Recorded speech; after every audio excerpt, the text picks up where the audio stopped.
الحمد لله نحمده ونستعينه ونستغفره ونؤمن به ونتوكل عليه ونعوذ بالله من شرور أنفسنا ومن سيئات أعمالنا من يهد الله فلا مضل له ومن يضلل فلا هادي له نشهد أن لا إله إلا الله وحده لا شريك له ونشهد أن سيدنا ونبينا ومولانا محمدا عبده ورسوله صلى الله تعالى عليه وعلى آله وأصحابه وأتباعه وأزواجه وذرياته وبارك وسلم تسليما كثيرا كثيرا أما بعد. قابل احترام بزرگوں، عزیز دوستوں اور ساتھیوں، رسول اللہ صلی اللہ علیہ وسلم نے ارشاد فرمایا: الحیاء شعبۃ من الایمان، حیا ایمان کا اہم شعبہ ہے۔ رسول اللہ صلی اللہ علیہ وسلم نے اور موقعوں پر بھی حیا کے متعلق تاکید فرمائی۔ زندگی گزارنے کا جو طریقہ، جو معاشرت ہم کو دی گئی، وہ حیا والی معاشرت ہے، اس میں بے حیائی کی گنجائش نہیں ہے۔ اس وقت دنیا میں جو صورتحال ہے،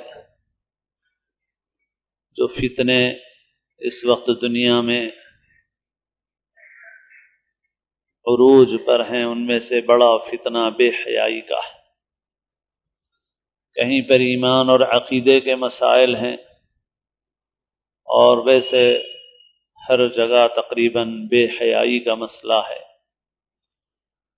بے حیائی کا کلچر فروغ پا گیا ہے، جو انسانی فطرت کے خلاف ہے، تمام مذاہب کی بنیادی تعلیمات کے خلاف ہے۔ تمام مذاہب کی، کوئی بھی مذہب اس طرح کی بے حیائی کی اجازت نہیں دیتا۔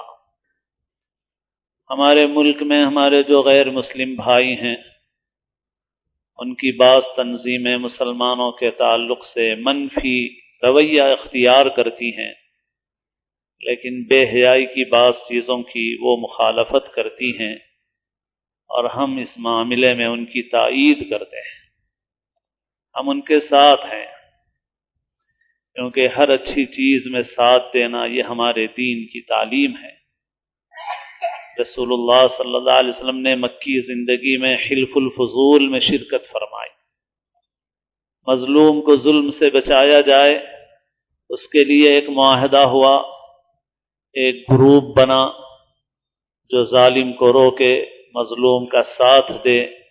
رسول اللہ صلی اللہ علیہ وسلم نے اس معاہدے میں شرکت فرمائی، اور آپ بعد میں بھی یہ فرماتے تھے کہ اس طرح کے کسی معاہدے کی طرف مجھے بلایا جائے تو آج بھی میں تیار ہوں اس میں شرکت کرنے کے لیے۔ تو جو چیز اچھی ہے اس میں سب کا ساتھ دیں گے۔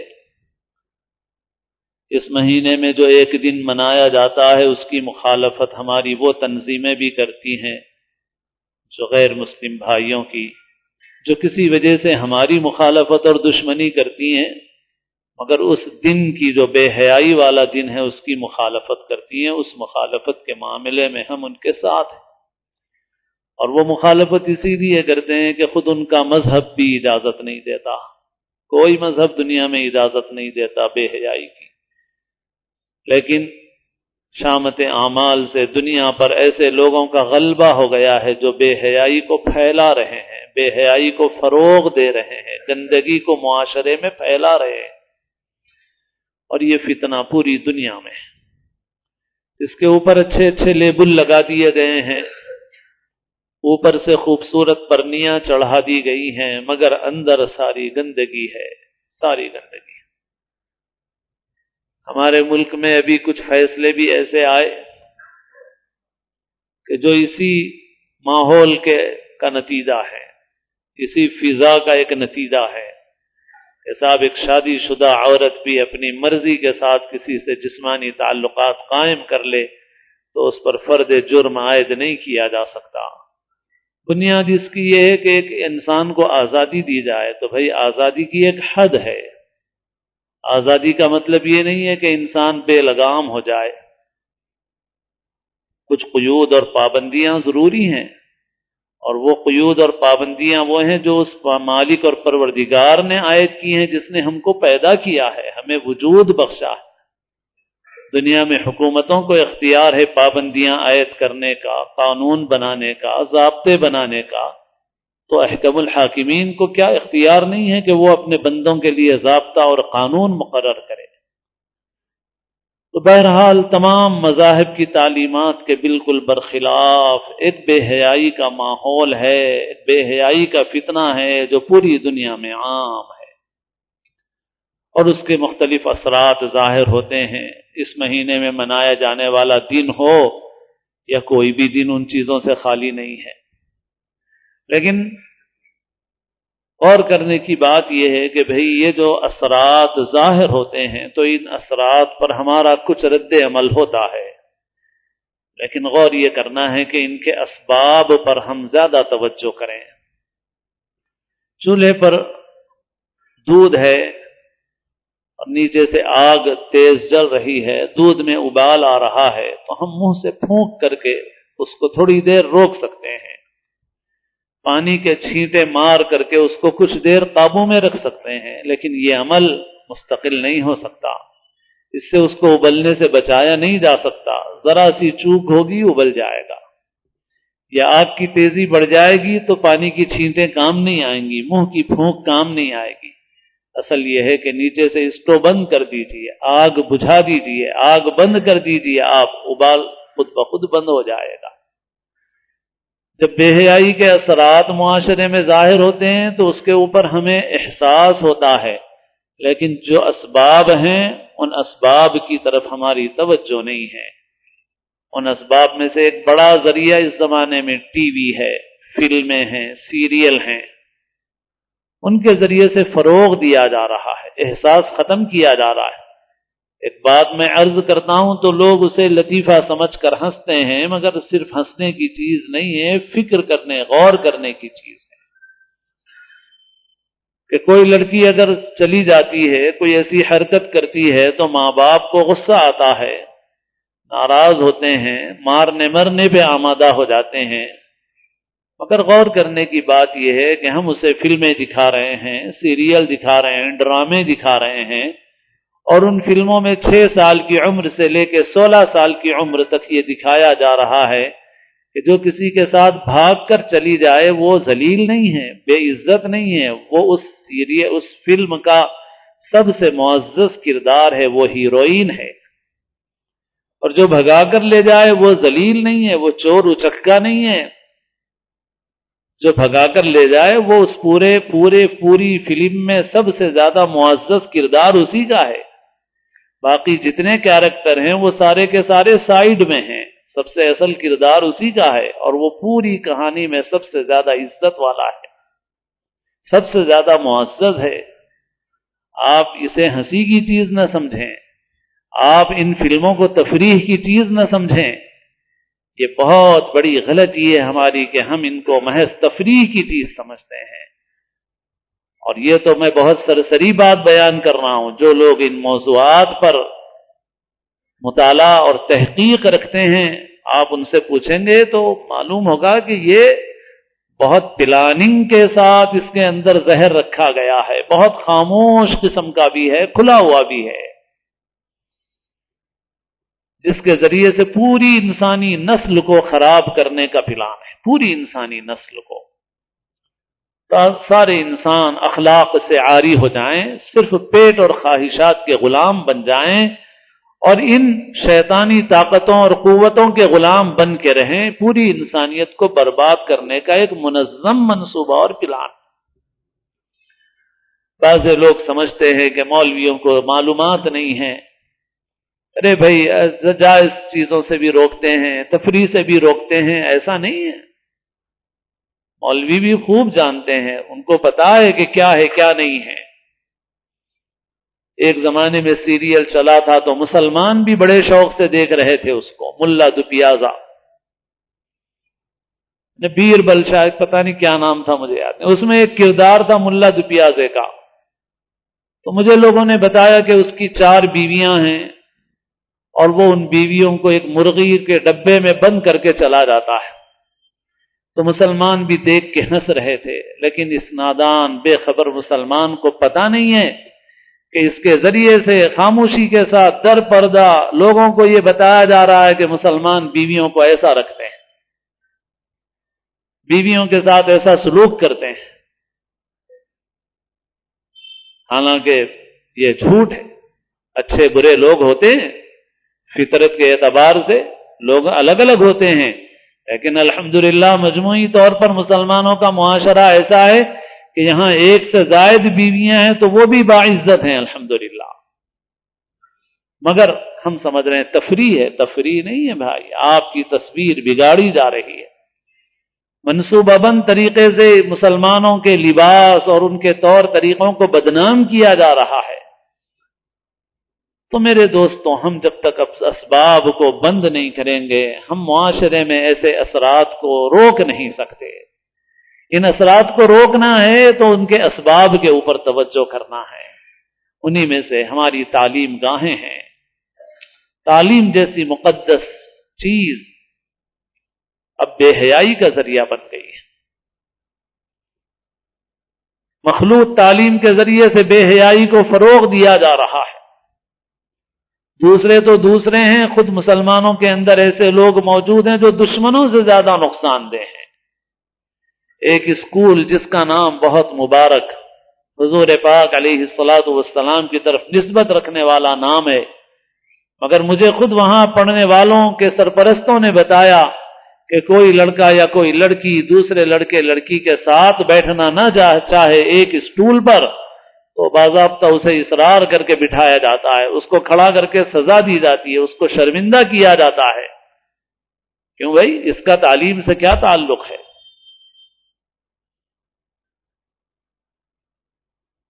اس سے پہلے بھی ذکر کیا کہ ایک مرتبہ مجھے ایک اسکول کا کچھ تفصیل دیکھنا پڑا انٹرنیٹ پر. تو میں نے دیکھا کہ ایک اسکول کا پروگرام چل رہا ہے اور اسکول کے ذمہ دار کو ماشاءاللہ داڑھی ہے، اور میرا اندازہ یہ کہ 100% مسلمان ہیں، سرپرست بھی، بچے بھی، اور وہ 500 سرپرست بچے ماں باپ بیٹھے ہوئے ہیں اور مختلف آئٹم پیش کیے جا رہے ہیں. اس میں سے ایک آئٹم یہ ہے کہ ایک لڑکا ایک لڑکی 4th 5ویں 6ٹھی جماعت کے ہوں گے اور وہ لڑکا لڑکی دونوں کا جوڑا بنا کر دونوں ڈانس کر رہے ہیں. پورا جوڑا بنا دیا گیا ہے اور وہ اسٹیج پہ ڈانس کر رہے ہیں. ہماری ایمانی حس باقی نہیں رہی، ہماری ایمانی غیرت باقی نہیں رہی. یہ 500 سرپرست بیٹھے ہوئے، ان کو کوئی احساس نہیں ہے، ان کو بھی کوئی آبجیکشن نہیں ہے، اسکول چلانے والوں کو بھی کوئی آبجیکشن نہیں ہے. پھر اس کے بعد غلط نتیجے نکلے تو ان غلط نتیجوں پہ کیوں واویلا کرتے ہیں آپ ان غلط نتیجوں پر کیوں واویلا کرتے ہیں جب آپ نے؟ اور اب تو صورتحال ایسی ہے کہ اب ہم یہ نہیں بول سکتے کہ صاحب اب تو میں صورتحال ایسی، معاشرے کا معاملہ ایسا ہی ہے، جڑا ہوا ہے معاشرہ ایک دوسرے سے. بیماریاں ہوتی ہیں تو دواخانوں میں بھی بیماریاں جاتی ہیں، ڈاکٹر بھی بیمار ہوتے ہیں بھائی. اب تو مدرسوں کے بچوں کی حفاظت بھی مشکل ہو گئی ہے کیونکہ معاشرہ جڑا ہوا ہے ایک دوسرے سے. جس کے گھر میں ایسی چیزیں نہیں ہیں اس کو بھی اپنے بچوں کو بچانا مشکل ہو رہا ہے کیونکہ معاشرہ ایک دوسرے سے مربوط ہے، اثرات مختلف راستوں سے پہنچتے رہتے ہیں. تو اسی صورتحال ہے. تو ہم ایسے وقت میں تقریریں کرتے ہیں، جوش دکھاتے ہیں، ٹھیک ہے، برائی پر ہمارا احساس زندہ رہنا ہمارے ایمان کے لیے ضروری ہے، لیکن ہمیں ان اثرات پر جتنا احساس ہے ان کے اسباب پر اس سے زیادہ توجہ کرنے کی ضرورت ہے. اپنے گھر کے ماحول کو بناؤ، بچوں کی تعلیم کا صحیح انتظام کرو، اپنی تعلیم گاہیں قائم کرو. جو تعلیم گاہیں ہیں وہاں پر دیکھو کہ ہمارے بچوں کو تعلیم کی آڑ میں کہیں کوئی ایسا کلچر تو نہیں دیا جا رہا ہے جو بے حیائی اور بے ایمانی والا کلچر ہے. تو اپنے بچوں کی فکر کرو. جہاں تک بچا سکتے ہیں ان کو بچاؤ، ان کی تربیت کرو، ان کی ذہن سازی کرو۔ خالی ناظرہ قرآن پڑھا کے بے فکر مت ہو جاؤ، ان کو دین اور ایمان کی تعلیم دو، عقیدے کی تعلیم دو، ان کی ایسی بہترین ذہن سازی کرو کہ وہ برائی کے اثرات سے محفوظ رہیں۔ پھر ایسے ہی ایک اور پہلو جو توجہ طلب ہے وہ یہ ہے کہ اللہ نے ہم کو جو دین دیا وہ دین فطرت ہے۔ انسان کے جائز تقاضوں کو پورا کرنے کے اللہ نے جائز راستے رکھے ہیں، اور جب جائز راستوں پر روک لگتی ہے، دشواریاں پیدا ہوتی ہیں، تو پھر لوگ ناجائز کی طرف چلے جاتے ہیں۔ پورے سماج کی ذمہ داری ہے کہ انسان کے جائز فطری تقاضوں کے جائز راستوں کو آسان کریں۔ حضرت عمر رضی اللہ تعالی عنہ کے زمانے میں ایک آدمی چوری کے جرم میں لایا گیا اور اس نے غلہ چرایا تھا، اور غلے کی مقدار اتنی تھی کہ اتنی مقدار پہ اسلامی شریعت کے اعتبار سے ہاتھ کاٹے جاتے ہیں۔ قحط کا زمانہ تھا۔ حضرت عمر رضی اللہ عنہ نے تحقیق کی، معلوم ہوا کہ قحط ہے، بہت تنگی اور لوگ فقر و فاقے سے دوچار ہیں، اور اس فقر و فاقے کے زمانے میں اس نے کوئی اور چیز نہیں چرائی، اس نے غلہ چرایا، کھانے کا سامان چرایا۔ تو حضرت عمر رضی اللہ عنہ نے اس پر حد جاری نہیں فرمائی، اسے دوسری سزا دی معمولی، اس کی بنسبت ہلکی سزا دی اس کو، اور ہلکی سزا دی اور حد جاری نہیں فرمائی، ہاتھ نہیں کاٹا اس کا۔ یہ سمجھ ہے دین کی،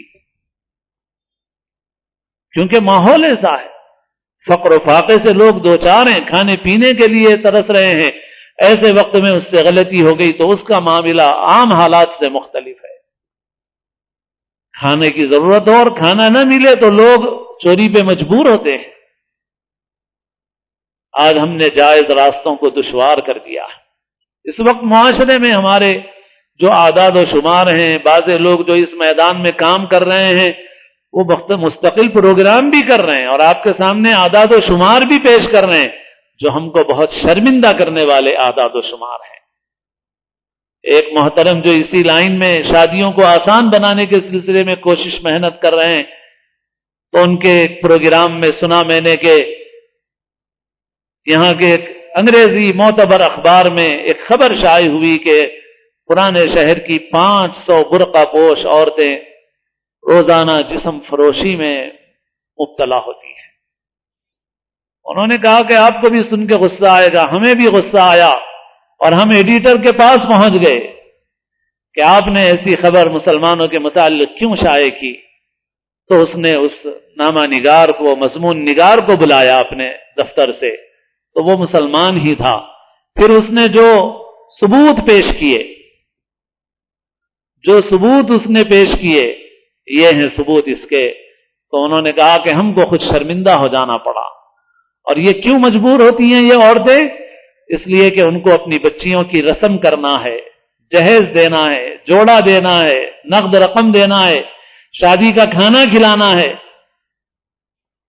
ایک انگریزی اخبار میں رپورٹ چھپ رہی ہے ہمارے متعلق۔ شرم کرنے کی ضرورت ہے، فکر کرنے کی ضرورت ہے میرے دوست۔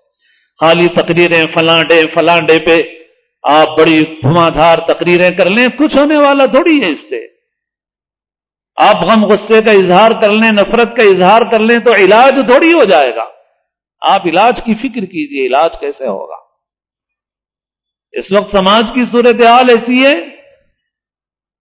کہ جو شادی کی طبعی عمر ہے اس عمر سے آگے بڑھے ہوئے لاکھوں نوجوان ہیں، مرد، لڑکے بھی اور لڑکیاں بھی، اور جس عمر میں نکاح ہونا چاہیے اس سے بھی 5-10 سال آگے چلے گئے ہیں، اور آئندہ مزید 5 سال تک بھی ان کو اپنی شادیوں کی کوئی توقع نہیں ہے۔ آپ یوں اپنی نفرت سے اپنی دینداری کا زعم مت جتائیے، آپ مجھے بتائیے کہ ان کا کیا علاج اور کیا حل ہے۔ آپ ان کو برائی سے کیسے روک سکیں گے؟ آپ مجھے بتائیں۔ وہ جو اپنی اس عمر سے بھی متجاوز ہو چکے ہیں اور ابھی بھی صورتحال ایسی ہے کہ ان کو آئندہ 4, 6, 8 سال تک توقع نہیں ہے، اور بعضوں کی صورتحال تو ایسی ہے کہ ان کو پکا معلوم ہے کہ میری 5 سال تک شادی کا کوئی سوال نہیں ہے، اور ایسے لڑکوں اور لڑکیوں کی ایک بڑی تعداد، لاکھوں کی، اگر ایک نارمل معاشرہ ہوتا تب بھی یہ بہت بڑا پرابلم اور مسئلہ ہوتا، اور صورتحال یہ ہے کہ معاشرہ نارمل نہیں ہے، اطراف میں ایسی چیزیں ہیں جو جذبات کو اب نارمل کیے ہوئے ہیں، حیران پیدا کیے ہوئے ہیں، بھڑکائے ہوئے ہیں، اور ایسی صورت میں ایک اتنی بڑی تعداد موجود رہے، اور پھر آپ ان کو برائی سے کیسے روک سکیں گے؟ آپ کیسے روک سکیں گے؟ پھر کیا کرنا ہے؟ کرنا یہ شادی آسان بناؤ، آپ کو چلانا ہے تو مہم چلاؤ۔ آپ اجتماعی شادیاں غریبوں کی نہیں، امیروں کی بھی ہو سکتی ہیں، مالداروں کی بھی ہو سکتی ہیں، گجراتی کر سکتے ہیں، تاجر لوگ کر سکتے ہیں، مسلمانوں میں بھی بعض تاجر برادریاں کرتی ہیں، ہم کیوں نہیں کر سکتے؟ متوسط درجے کے لوگوں کی بھی اجتماعی شادیاں ہو سکتی ہیں، مہم چلائی جا سکتی ہے، اور شادی کو آسان اور کم خرچ بنایا جائے، لوگوں کی پرواہ نہ کی جائے۔ لوگ کیا بولیں گے؟ کچھ نہیں ہوتا لوگوں کے بولنے نہ بول۔ آج ہی اخبار میں خبر پہ نظر پڑی کہ ایک غیر مسلم IAS آفیسر نے اپنے لڑکے کی شادی غالباً 36,000 روپے میں کرنے کا فیصلہ کیا ہے، اس نے صرف 36,000 روپے میں۔ بتائیے، ایک غیر مسلم کو یہ شعور ہے، ہم کو شعور نہیں ہے۔ آسان بناؤ۔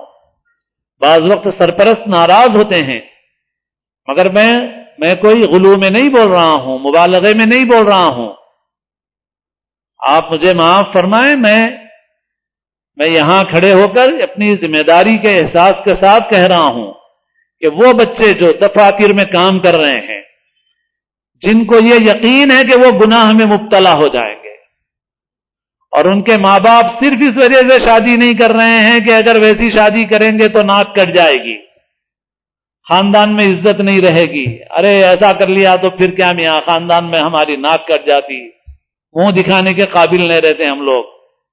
اور ان کو یہ معلوم ہے کہ بچہ اب اس صورتحال میں ہے کہ شاید گناہ میں پڑ جائے، تو ان کو گناہ میں پڑنے کی بھی پرواہ نہیں ہے، مگر اس کی پرواہ ہے کہ شادی ویسی نہیں کرے تو خاندان میں منہ دکھانے کے قابل نہیں رہتے ہم لوگ۔ یہ نہیں سوچ رہے کہ اولاد گناہ کر لے گی تو اللہ کو کیسا منہ دکھائیں گے۔ تو میں نوجوانوں کو نہیں بھڑکا رہا ہوں، میں ان سے کہوں گا حتی الامکان آپ اپنے ماں باپ کو راضی کیجئے، آپ علماء سے ملیے، پرسنلی بات کیجئے، مشورہ کیجئے، حل نکالیے، اور کسی صورت پہ بھی آمادہ نہ ہوں اور آپ اپنا نکاح کر لیں تو گناہگار نہیں ہیں۔ آپ اپنا نکاح کر لیں گواہوں کے سامنے، آپ گناہگار نہیں ہیں۔ آپ اگر گناہ میں مبتلا ہو جائیں گے تو آپ کی بھی پکڑ ہے اور ماں باپ کی بھی پکڑ ہے، اور آپ نے نکاح کر لیا اور ماں باپ چاہے ناراض ہوں آپ سے، کچھ نہیں، دنیا کی کچھ دیر کی تکلیف ان کو ہوگی لیکن ان کو بھی اجر ملے گا اور آپ بھی گناہ سے بچ جائیں گے۔ مجھے یہ بات، میں کوئی معاشرے میں وہ بھونچال نہیں پیدا کرنا چاہ رہا ہوں، بچوں کو بغاوت پہ نہیں آمادہ کرنا چاہ رہا ہوں، مگر معاشرے کی جو صورتحال ہمارے سامنے ہے کہ بچے گناہ میں مبتلا ہو رہے ہیں مگر ماں باپ اپنے اس معیار سے نیچے اترنے کے لیے تیار نہیں ہیں، اس صورتحال کی وجہ سے مجھے یہ بات بھی عرض کرنی پڑ رہی ہے۔ باقی میں جن نوجوانوں کو یہ صورتحال ان سے کہوں گا خود ذاتی طور پہ ملو اور علماء سے ملو اور مشورہ کرو اور اپنا حل نکالو۔ اللہ اور اس کے رسول صلی اللہ علیہ وسلم کا حکم سب سے مقدم ہے، ماں باپ کا مرتبہ بہت بڑا ہے مگر اللہ میاں سے بڑا نہیں ہے، رسول اللہ صلی اللہ علیہ وسلم سے بڑا نہیں ہے، اللہ اور اس کے رسول صلی اللہ علیہ وسلم کے بعد سب سے بڑا مرتبہ ماں باپ کا ہے۔ تو اگر ماں باپ کی وجہ سے کوئی ایسی بات ہو جو اللہ اور اس کے رسول کو ناراض کرنے والی ہو تو پھر ماں باپ کی اطاعت نہیں کی جائے گی، باقی ان کے ادب احترام اور ان کی خدمت میں بھی کوئی کمی نہیں کی جائے گی۔ بہرحال میرے دوستو، ہمارے معاشرے میں ان اسباب کو دور کیجئے تاکہ ہمارا معاشرہ بے حیائی سے بچے اور بے حیائی سے ہمارے معاشرے کی، ہماری نسلوں کی حفاظت ہو سکے۔ اللہ تعالیٰ اپنے فضل و کرم سے ہم سب کو صحیح سمجھ نصیب فرمائے اور صورتحال کے جو تقاضے ہیں اللہ تعالیٰ ان کا احساس اور ان پر عمل کرنے کی توفیق نصیب فرمائے۔